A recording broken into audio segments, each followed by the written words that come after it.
Ya, bueno, buenas noches a todos, gracias por estar acá. Vamos a presentar el proyecto de responsabilidad social. Somos la Universidad Nacional del Callao. El nombre del proyecto es el diseño piloto de un sistema de producción de biogás a partir de residuos sólidos orgánicos en la Granja Heidi, Puente Piedra 2022. El curso es Tecnologías Limpias, docentes Vázquez Perdomo Fernández, integrantes Calderón Sancas, Ángela Leticia, Martos Manzano Brian Jesús y Vázquez Minaya Joel Miller. Bueno, introducción. Los residuos sólidos orgánicos se pueden transformar por medio de la acción de microorganismos en una mezcla de gases llamada biogás. Esta mezcla es diferente. Son de diferentes gases, se produce por la descomposición anaeróbica de materia orgánica, principalmente formada por metano, CH4. El buen funcionamiento del biodigestor puede verse afectado por la temperatura, el pH, el tiempo de permanencia o retención y el tipo de inóculo que se utilice. Estas variables influyen en el rendimiento de la generación de biogás. El rango de temperatura más utilizado es el mesofílico, que va de 20 a 35 grados, según Navarro 2015. Además, el pH debe mantenerse lo más neutro posible, ya que la mayor cantidad de microorganismos se desarrollan mejor bajo estas condiciones, según Guillén 2010. En cuanto al tiempo de retención, este factor está relacionado con la temperatura ambiente de promedio del lugar. La metodología del diseño de generación de biogás está en generación y composición química de los residuos biodegradables, la construcción e instalación de los biodigestores, carga del biodigestor y evaluación del curso de la reacción y selección de la mezcla. Material orgánico presente en el área de estudio, los residuos domésticos, estiércol, restos de cosecha y rastrojos y hojas. La descripción del problema. Actualmente más de la mitad de la materia orgánica de los residuos domésticos se desaprovecha y va a vertederos. Los gases de efecto invernadero provenientes de los desechos son un factor fundamental que contribuye al cambio climático. Según Miguel Quispe 2021, afirma que casi el 44% de los residuos se van a los botaderos y el 52% van a los rellenos sanitarios, que se encuentran en Lima y organizados por instituciones privadas, y solo el 4% al que entra en la economía circular. La presencia de residuos orgánicos en vertederos tiene efectos muy negativos en el medio ambiente, tales como emisiones de metano, que es un potente gas de efecto invernadero, contaminación de acuíferos por lixiviación y olores en las zonas habitadas próximas. Debido a las actividades de una granja, hay presencia de residuos orgánicos, estiércol, hojas, rastrojos, etc., lo cual permite el proceso de biodigestión anaeróbica para poder utilizarlo en tareas como cocción, calefacción y electrificación. Los objetivos, tenemos el objetivo general, que sería diseñar un sistema de producción de biogás tubular flexible a partir de residuos orgánicos de la Granja Heidi, Puente Piedra 2022. Objetivos específicos, tenemos diseñar un sistema de producción de biogás tubular flexible a partir de residuos orgánicos de origen animal de la Granja Heidi, Puente Piedra 2022. Diseñar un sistema de producción de biogás tubular flexible a partir de residuos orgánicos de origen vegetal de la Granja Heidi, Puente Piedra 2022. El biodigestor taiwanés, este es un modelo también conocido como tipo salchicha o tubular. Es la planta de biogás más sencilla y económica. Es la mejor alternativa para el tratamiento de los desechos orgánicos, ya que disminuye la carga de contaminantes de los desechos agropecuarios, mejoran la capacidad de fertilizante de riego y eliminan malos olores. El biogás producido se utiliza para cocinar, convertir en electricidad mediante una turbina o también un motor, energía para calefacción o refrigeración, y los desechos sólidos se aprovechan como abono rico en fósforo y nitrógeno. Manera fácil y segura de controlar todos los desechos orgánicos que produce la finca sin contaminar su alrededor. Es un depósito completamente cerrado donde el estiércol de los animales se fermentan sin aire para obtener tres productos principales: el biogás, el abono orgánico y agua para riego. Todo esto es económico y funcionable. Podemos ver imágenes acá en la válvula de salida de biogás. El biogás en la parte de arriba tiene 5-40% de gas, y la parte de abajo sería el agua más excremento, que es de 60 al 95%. Podemos tener también modelos como el circular, el octógono, el hexágono y el pentágono. El biogás es una mezcla gaseosa por digestión anaeróbica formada principalmente de metano y dióxido de carbono, pero también contiene impurezas. La composición del biogás depende del material digerido y de cómo funciona el proceso. Los componentes normalmente que tiene es el metano con su fórmula, que sería el CH4, y el porcentaje está entre el 40 y el 70. Está el dióxido de carbono, que su fórmula sería el CO2, está entre 30 y 60%. El hidrógeno gaseoso, que el porcentaje sería 0,1%, el nitrógeno gaseoso el 0,5%, el monóxido de carbono, que también sería el 0,1%, el oxígeno gaseoso el 0,1%, y el sulfuro de hidrógeno, que sería también el 0,1%. La digestión anaeróbica, también llamada biometanización, es un proceso biológico que tiene lugar en ausencia de oxígeno, en el que parte de la materia orgánica de los residuos orgánicos se transforma mediante la acción de los microorganismos. Se trata de un proceso complejo en el que intervienen diferentes grupos de microorganismos.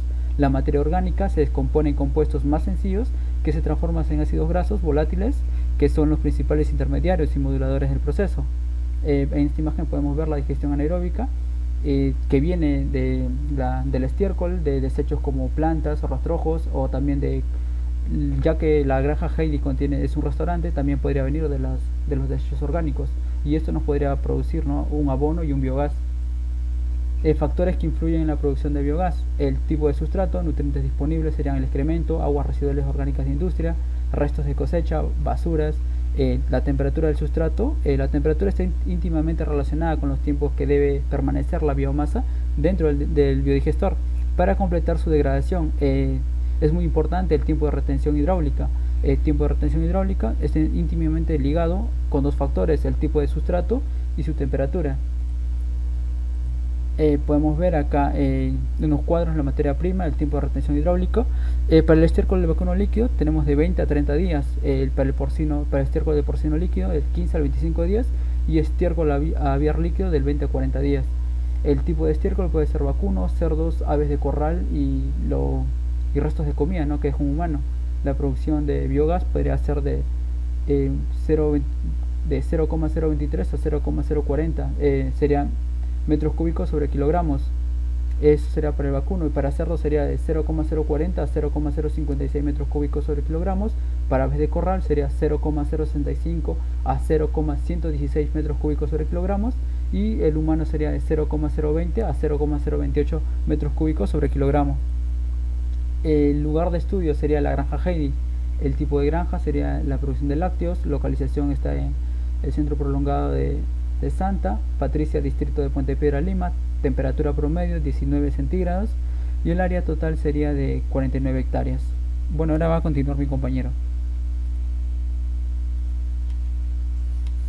Sí, buenas noches. Una vez conociendo ya lo que es un biodigestor, vamos a establecer los cálculos en base a la cantidad de materia orgánica que presenta la granja Heidi. En este caso vamos a trabajar con el estiércol de ganado, conociendo que hay unas 40 vacas y con una hora de tabulación de 10. El promedio de estiércol de ganado es de 20 kilogramos, ¿no? Vamos a tener en cuenta que la proporción de la materia orgánica y el agua es de 1 a 3, y la densidad del estiércol es de 933 kilogramos por metros cúbicos. Siguiente, por favor. Entonces, tenemos la información de que hay una producción o un acumulado de 20 kilogramos al día de estiércol de vaca, y al tener una población de 40 vacas, vamos a hallar el estiércol total, el cual es la cantidad diaria de 20 kilogramos por 40 vacas, en un total de 800 kilogramos de estiércol. Ahora vamos a determinar cuál es el estiércol disponible. Para ello vamos a tener el dato del número estabulado, que es de 10 horas sobre 24 horas por el estiércol diario, y esto nos da un 333.3 kilogramos. Entonces tenemos que el volumen de este estiércol es de 0.3 metros cúbicos al día. Siguiente, por favor. Por ser estiércol de vaca, vamos a hacer una mezcla de estiércol agua de 1 a 3. Entonces tenemos el agua, un volumen de 1000 litros, y la mezcla en general entre agua y estiércol va a ser de 1333.3 litros, o un equivalente a 1.33 metros cúbicos. Entonces tenemos que para lograr las temperaturas de trabajo vamos a tener un rango de 18 a 22 grados Celsius, esto por el clima de la zona. Entonces, para estiércol del vacuno vamos a recomendar un tiempo de retención de 25 días, con el potencial a producir 33 litros de biogás por cada kilogramo de estiércol fresco. Entonces tenemos que vamos a hacer una producción potencial de 33 litros, teniendo un volumen de 33.3, y en total vamos a tener un biogás de 10.999.89 litros. Siguiente, por favor. Teniendo ya que una carga diaria de 1.3 metros cúbicos al día y en un tiempo de retención de 25 días, el volumen de nuestro biodigestor va a ser de 33 metros cúbicos. Vamos a hallarlo esto gracias a la multiplicación de la carga diaria por el tiempo de retención. Y haciendo una estimación del potencial energético como energía eléctrica, tenemos que cada metro cúbico de estiércol nos va a brindar 10.55 kilowatts por hora. Entonces, para el volumen del biodigestor, que nos va a generar 33.25 metros cúbicos, nos va a dar una energía eléctrica de 350.79 kilowatts por hora. Siguiente, por favor. Una vez que ya tengamos el volumen que va a generar, vamos a determinar las dimensiones para el biodigestor tubular. En este caso lo vamos a construir con materiales flexibles, ya sea plásticos de invernadero, geomembrana de PVC o polietileno. Vamos a darle un recipiente que contenga ese volumen. Para ello se va a hacer una zanja. Y las dimensiones de estas zanjas son las que van a determinar el volumen final del biodigestor. Pues al final el volumen líquido deberá estar contenido en la zanja. Estos tienen que tener forma tubular, ya sea de cilindro, manga, tubería, de intestino, etc. El cual la circunferencia va a ser 2 por pi por el radio, ¿no? En este caso vamos a tener una relación entre longitud y diámetro de 5 a 10 para considerarlo como forma tubular. Siguiente, por favor. En este caso vamos a determinar las dimensiones de la zanja, y ya que está en una fase líquida van a ser unas zanjas trapezoidales. Para ello vamos a tener un ancho inferior, un ancho superior y una profundidad. El área de la zanja va a ser la suma de estos dos anchos sobre 2 multiplicado por la profundidad. Asimismo, el volumen de la zanja va a ser el volumen del líquido del biodigestor, lo cual es igual al área de la zanja por la longitud. Siguiente, por favor. Entonces, ya tenemos las dimensiones óptimas, ¿no? Teniendo que nuestro lugar de estudio presenta un tipo de suelo arenoso, vamos a necesitar taludes de un ángulo de 30 a 45 grados. Y para lo que son suelos más arcillosos, un ángulo aproximado es de 7.5 a 30, ¿no? En este caso vamos a hacer entre el rango de 30 a 45 desde la vertical. Es por ello que vamos a tener una dimensión de 0.72 por el radio, de 2.26 por radio, 1.33 por radio y teniendo un área de 1.98 por el radio al cuadrado. Y en el caso empleemos el ángulo de 45, vamos a tener que una de las dimensiones va a ser a 0.43 por el radio de este biodigestor. La segunda dimensión es de 2.57 por el radio y la profundidad de 1.07 por el radio, teniendo un área de 1.61 por el radio al cuadrado. Siguiente, por favor. Entonces, para el diseño vamos a tener en cuenta la carga diaria, el tiempo de retención, lo cual nos va a permitir dar un volumen de líquido, ¿no? Que es lo que estábamos explicando. Asimismo, también tenemos que determinar el área de la zanja, el cual va a estar en base a la circunferencia del plástico, las dimensiones óptimas y el diámetro. Y esta relación entre el volumen y el área de la zanja nos va a brindar la longitud del biodigestor para poder determinar la relación entre la longitud y el diámetro. Siguiente, por favor. Es por ello que en base a nuestro ángulo de talud, en este caso es de 30, y una circunferencia de 7, vamos a tener que nuestro radio va a ser de 1.11, las dimensiones de 0.8, 2.52 y una profundidad de 1.48, teniendo un área de zanja de 2.63 metros cúbicos. La longitud de este biodigestor va a ser de 12.53 metros con un diámetro de 2.23, teniendo una relación de 5.62, por lo cual este va a ser el biodigestor más idóneo para la capacidad del volumen que vamos a generar del biogás. Siguiente, por favor. Ahora le doy pase a mi compañero. Continuando con la exposición, Los componentes del sistema de biodigestor tubular, tenemos estas cuatro. Está el reactor, que no es más que una bolsa de plástico que va a contener la materia orgánica y esta va a atravesar por un proceso de digestión. Estas pueden ser hechas de polietileno o de geomembrana de PVC. En nuestro caso vamos a usar la geomembrana de PVC. Y también otro componente es las tuberías que van a conducir el gas desde el reactor hasta la cocina o algún otro equipo que sirva para comprobar la obtención del biogás. Las tuberías pueden estar hechas de PVC o de acero, y el material que pensamos usar son las de PVC. Otro componente es el reservorio, que sirve para almacenar el biogás producido y debe estar colocado de tal manera que sea fácil de darle presión y no estar alejado de la instalación. El material que vamos a usar es un bidón de plástico, y el sistema de control que viene a ser el conjunto de instrumentos que van a regular el comportamiento del sistema. Los materiales son un controlador lógico programable, válvulas y sensores. Siguiente diapositiva. Acá está, dentro del sistema de control, indiqué lo que es el controlador. Vamos a usar un controlador lógico programable, que es básicamente una computadora para el control del sistema.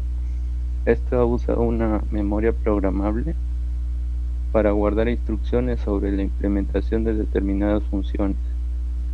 Para el presente proyecto hemos seleccionado el SIMATIC S7-1500, que proporciona el máximo rendimiento para máquinas de tamaño mediano alto, con altas exigencias en cuanto a rendimiento, comunicación, flexibilidad y funciones tecnológicas.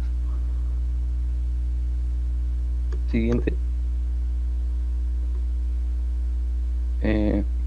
Otro componente son los sensores.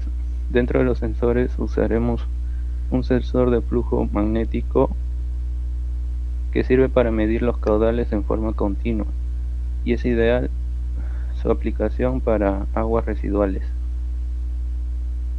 La frecuencia de la señal de salida será proporcional al caudal, y otro rasgo de esto es que estos tipos de sensores no generan obstrucciones. Entre sus características está que el rango de caudal tiene que ser de 10 a 200 litros por minuto. El tipo de líquido puede ser agua o cualquier otro. La temperatura tiene que estar entre los 5 a 70 grados y la señal dije que es proporcional al caudal. Siguiente.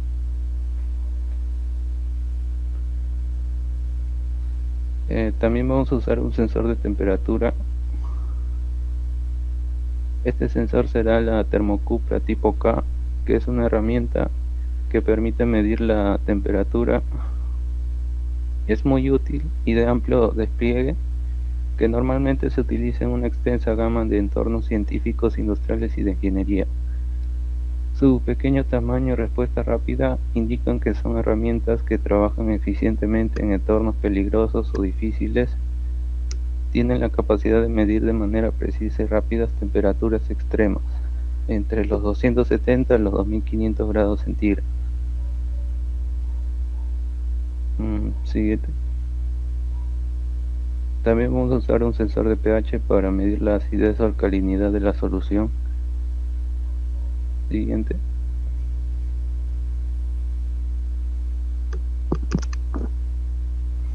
El analizador de gases son sumamente fiables y están diseñados para proporcionar tiempos de respuesta rápidos para una variedad de gases en procesos industriales y químicos. Estos sensores pueden medir gases como el oxígeno, el dióxido de carbono, el monóxido de carbono, el ácido clorhídrico, el ácido sulfídrico, la humedad, el amoníaco o el metano. Siguiente diapositiva. Acá vemos el diagrama de flujo para el sensor de pH y de flujo.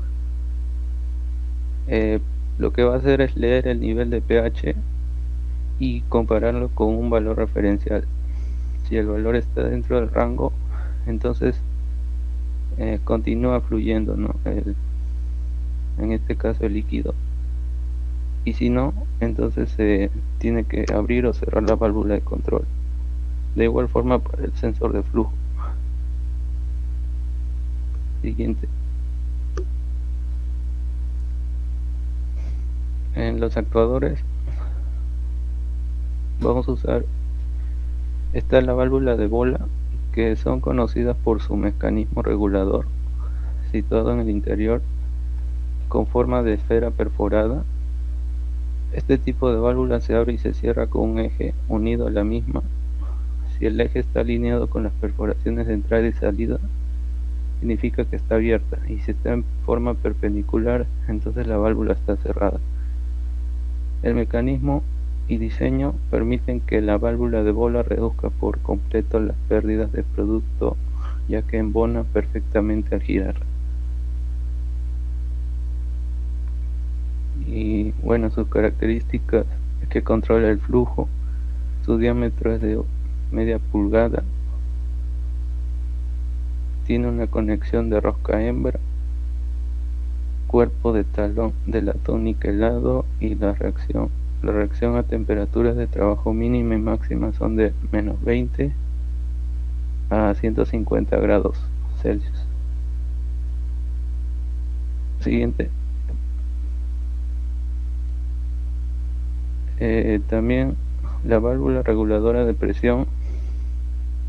Estas tienen la función principal de establecer y mantener una presión constante en el sistema, actuando como el dispositivo principal de descarga de la presión. Estas válvulas se utilizan en sistemas en los que se requiere de un flujo continuo de salida.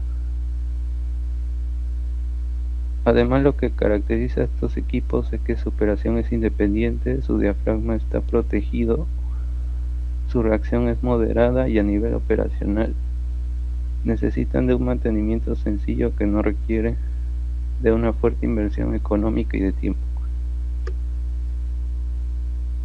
Siguiente.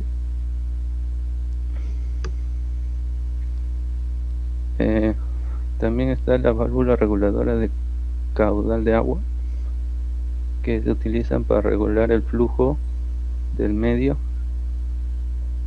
Tienen la función de mantener constante el caudal independientemente de las oscilaciones de presión y temperatura. Estas se utilizan en hidráulica y neumática para regular el flujo del fluido hidráulico o de aire comprimido. Los diferentes tipos de accionamiento hacen que estas válvulas reguladoras de caudal sean utilizables para una extensa gama de aplicaciones. Siguiente. Finalmente, este es el diseño del sistema de biodigestor tubular. En la pileta de carga se va a mezclar el agua con el estiércol del ganado, de la vaca, y estas se van a llevar al biodigestor, donde se va a producir el biogás, y los residuos van a parar en la pileta de descarga. Y bueno, todo lo demás son las tuberías y las válvulas que ya mencioné.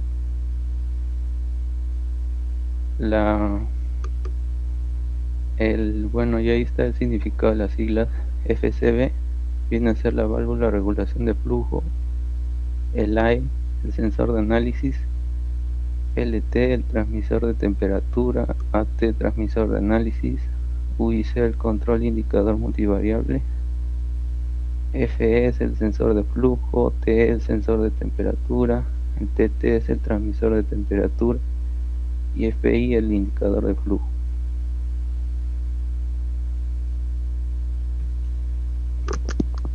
Siguiente. Bueno, hasta ahí es nuestro trabajo. No sé si mis compañeros quisieran decir algo.